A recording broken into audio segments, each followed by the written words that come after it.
when I was not that, I don't know how long I was in the business, maybe 8 or 9 months, not long. And an agent asked me to join them on a pitch.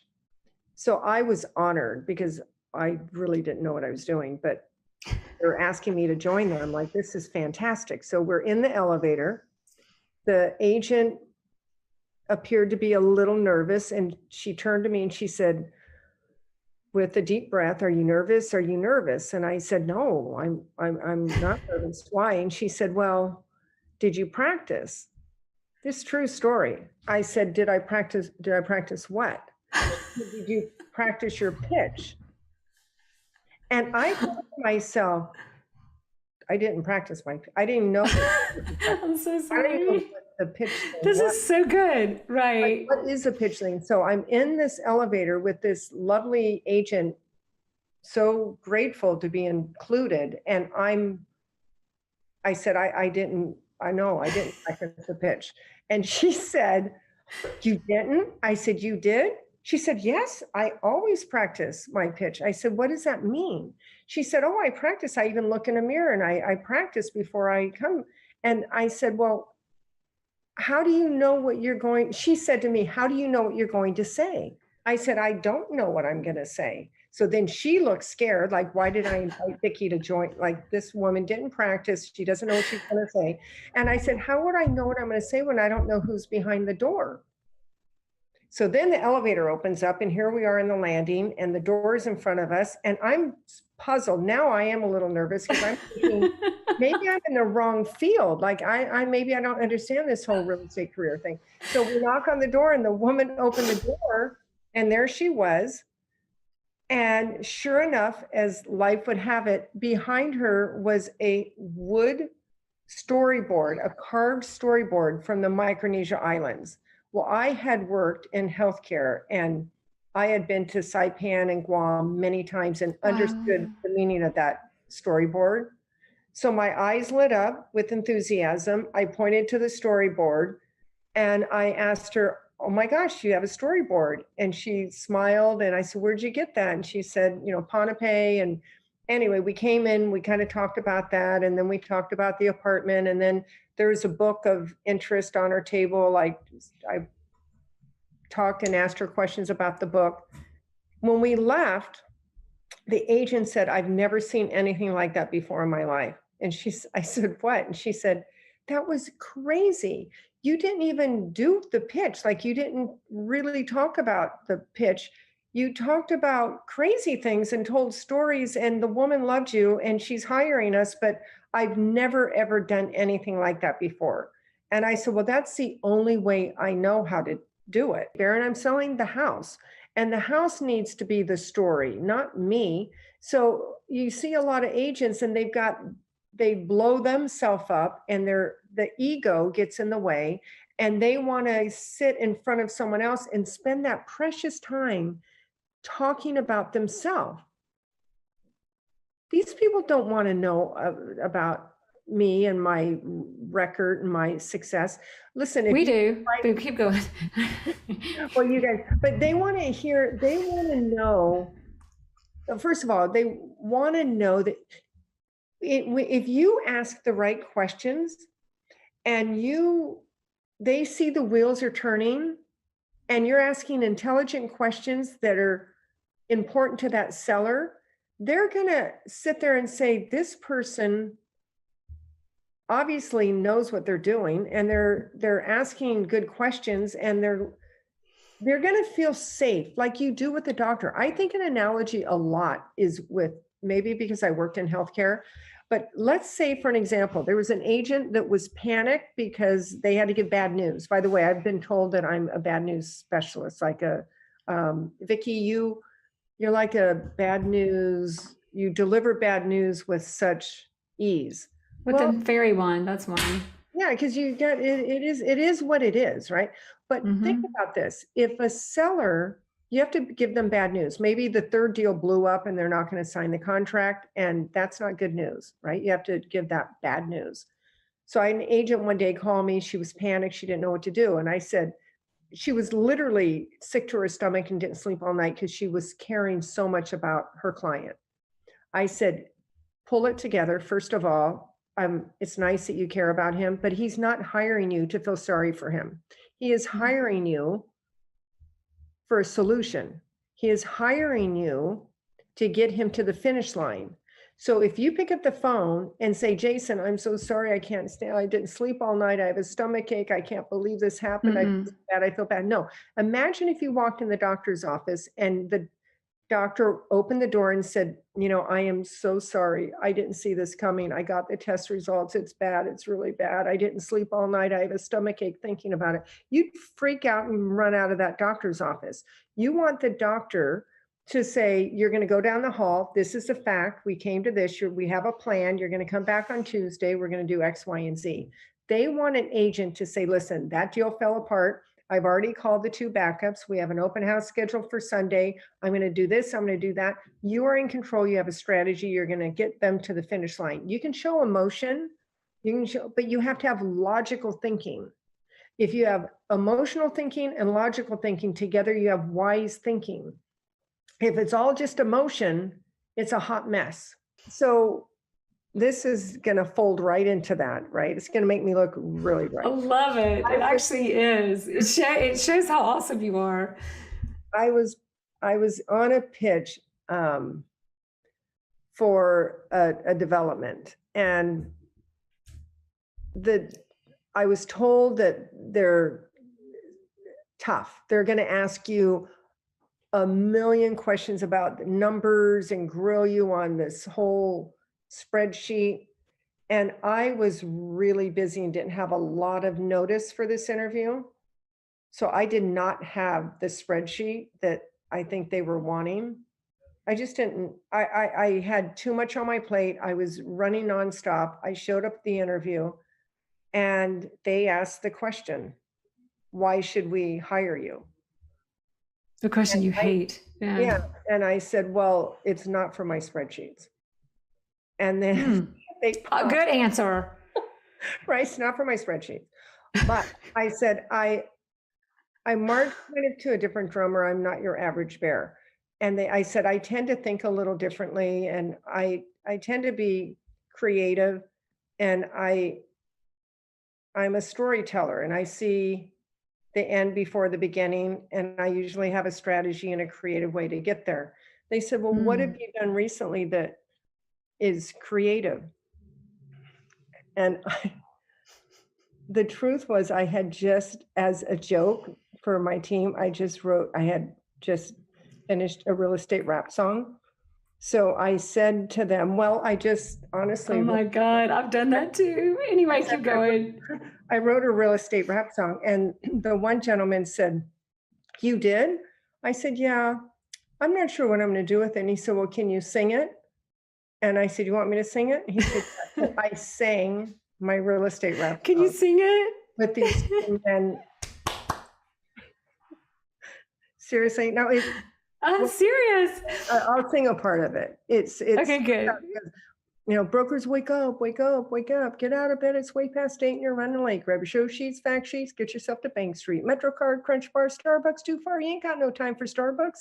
You're huffing and you're puffing and you're running behind just to find the sellers lounging behind with their goofy PJs and their messed up hair, and the apartment's in total despair. Wake up, wake up, wake up. Brokers, wake up. And then it goes on to a whole financial meltdown.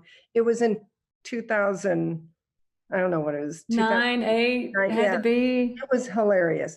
We're so shocked. Then one guy just started laughing. Anyway, I got the job, and they never asked for the spreadsheet of the numbers. There's a whole lot to talk about, and you weren't born in this country. So that being said, focusing on the career first, anything that we should highlight, like, for example, you were talking about having 39 consecutive listing presentations and you won 38 of them. That's correct. Anything else we should know? I think it's the mindset, and it's the not being attached to the outcome. Oh, I like it. I used to beat myself up if I did not get the listing. And sometimes I would do the listing presentation that before my daughter joined me, and I would leave and I would say, oh, I'm not going to get it. And then when I get it, I would be like dancing in the streets And then there are times where I don't get it, and I would try to reach out for the seller and say, can you please tell me what could have I done to gain your business? And sometimes they don't share. And I would just like be so frustrated, and I would just like beat myself up for like 2, 3 weeks. And then I said, this is insanity. I'm just going to say next. I'm not going to get attached to the outcome. I'm going to go in and do my best, present my marketing plan, show my value, and hopefully they will see it and they would want to work with me. And there are times where people will say, we would love to work with you if you want to work with us. And they will sign the listing on the spot.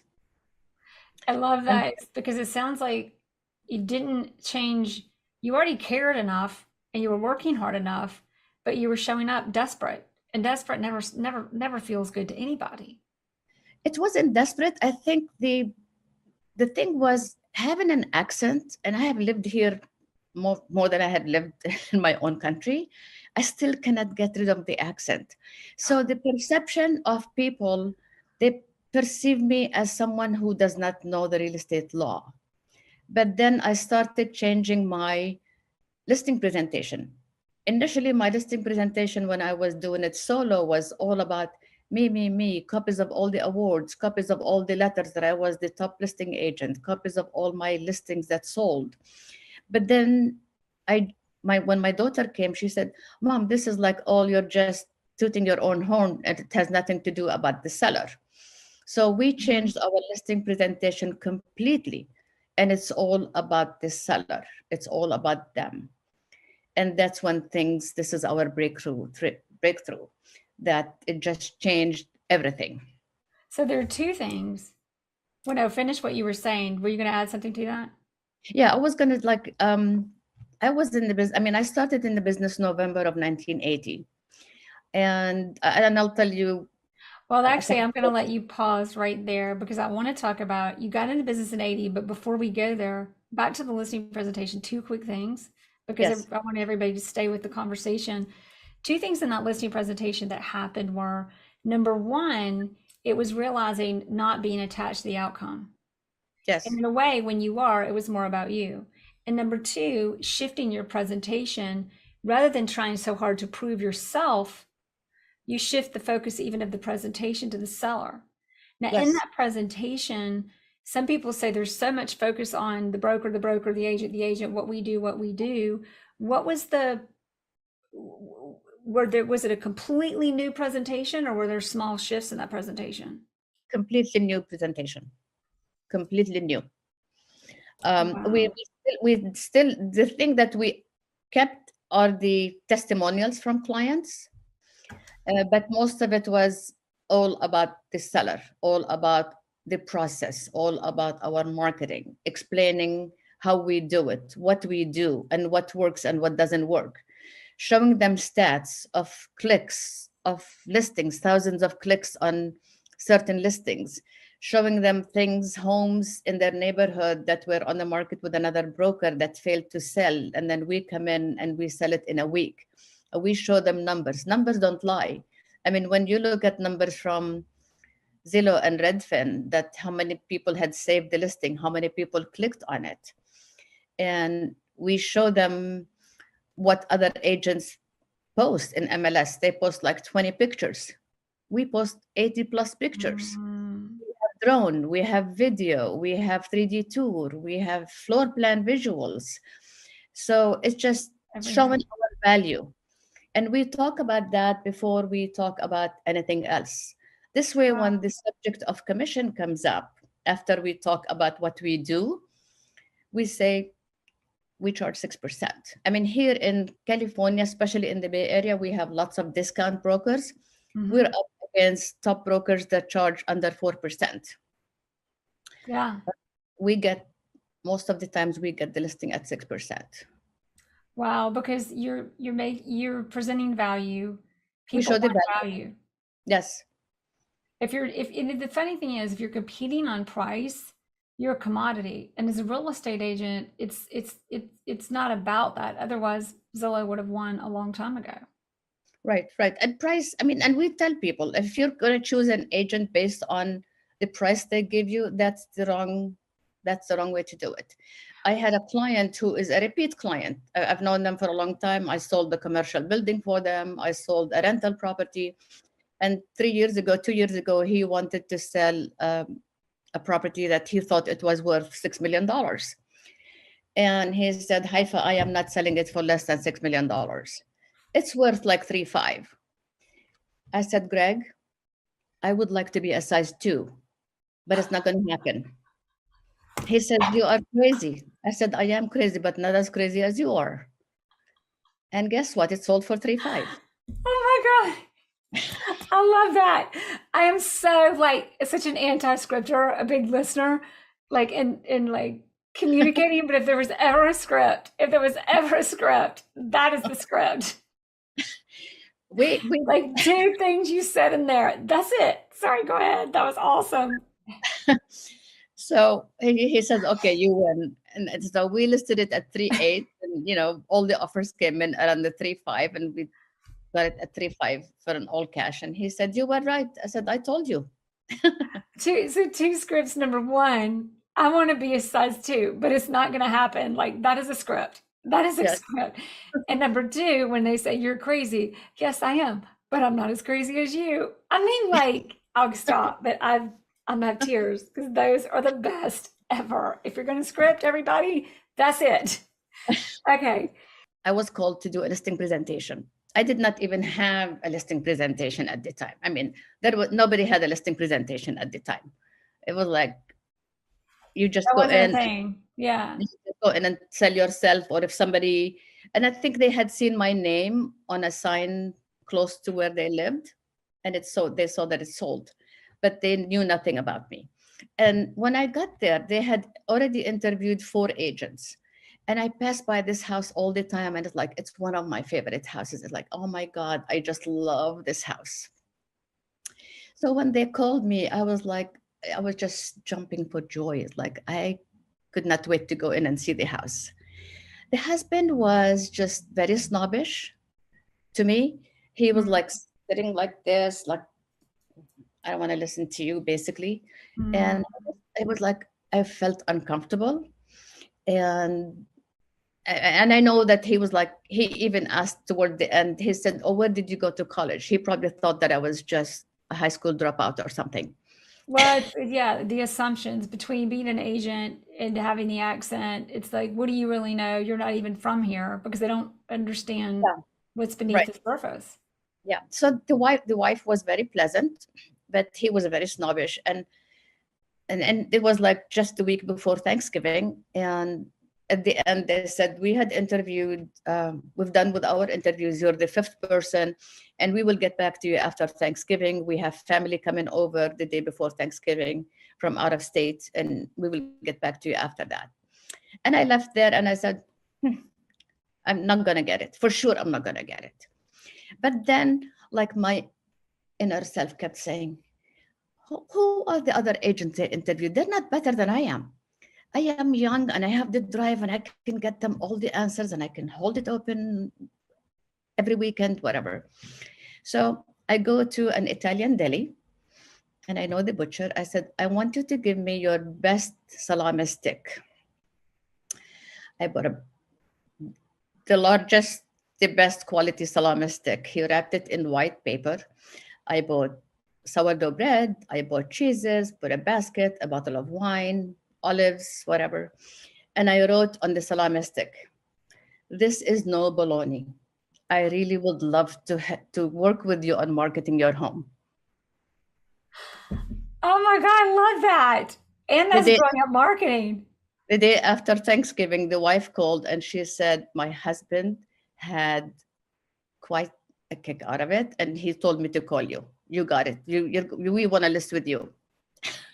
Wow. And that story is so powerful in so many ways, because it's creative marketing, clever. Don't forget to laugh at yourself. Yes. And sometimes there's a benefit to people not seeing you coming, because that husband probably underestimated you.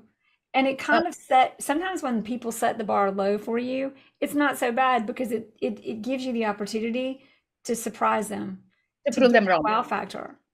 Yeah. That's what I can say. I'm going to prove them wrong. And I did Yeah. such a good job in a bad market that I sold it to one of my clients with cash.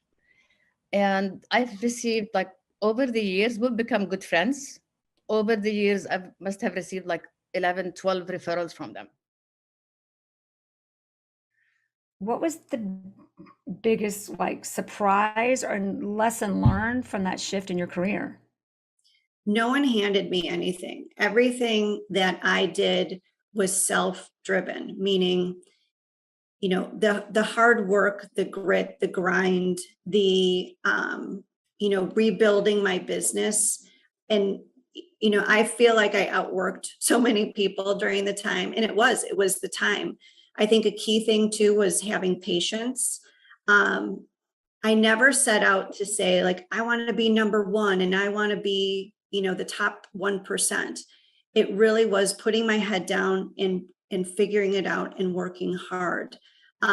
Also putting my ego aside. I think in the real estate business, there's a lot of ego. There's a lot of, everyone does want to be number one. And I don't want to say that I didn't want to be number one, but I did. I set my ego aside. And I've got actually a good story about that. I'll tell you this real quick. I'll pivot to this story. Please, yeah. So I went on a listing appointment. This is actually about a year ago or a little bit longer. Went on a listing appointment and I was the third or fourth agent that interviewed with this client. And the seller said to me, and you could just tell, like, I think they were kind of done with the interview of agents, and I come in and have my little bag and everything I had. And one more agent for the bag. Like they're exhausted of like, oh, here we go again. Right. And Yeah. I sensed that off the bat. And the first thing that the husband says to me, all right, give me your pitch. I'm sure you're going to tell me you're number one and everyone, comes in here that they're number one and how much they've done. Let me hear your story. And I stopped and I looked at him. Actually, this was 2 years ago now that I think about it. And I looked at him and I said, I'm not number one. So at the time I wasn't. I go, I'm number 3. And he starts laughing. And I said, I'm not number one. And, I had in my bag, I had like all my rankings and stuff. And I pulled it out. I said, and it says like number 3. I said, I'm not number one. He goes, you're hired. I want number 3. And I just thought, oh my gosh, he didn't want, the person that came in there, again, pounding their chest saying I'm number one and all that stuff. And, I've got a great relationship with that seller. And I asked him, I said, why did you pick me? He said, he goes, at the end of what you talked about, he goes, you said nothing about yourself, meaning of how great you are. He goes, everything you said to me was about what you're going to do for me and how you're going to get my home sold and how hard you're going to work and what, all of that stuff. And I just thought, and again, it was a lesson of put your ego aside. Ego doesn't service the client. You service the client. So along my entire career, all of these little lessons have been imperative to my success. And I started telling you about patience is have patience in your business, work hard. It's not overnight, for those just getting in the business. It's not like you're going to come into the game and be number one, but it's the work ethic. It's the drive. It's always doing the right thing.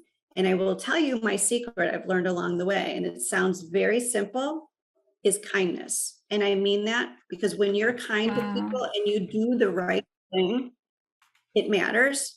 People don't care about what I know. I shouldn't say that because they kind of do, but they also care. They like me because they know I care. How do you stay in that frame of mind? Yeah. I mean, how do you remain kind? We all have those moments and this job is very stressful.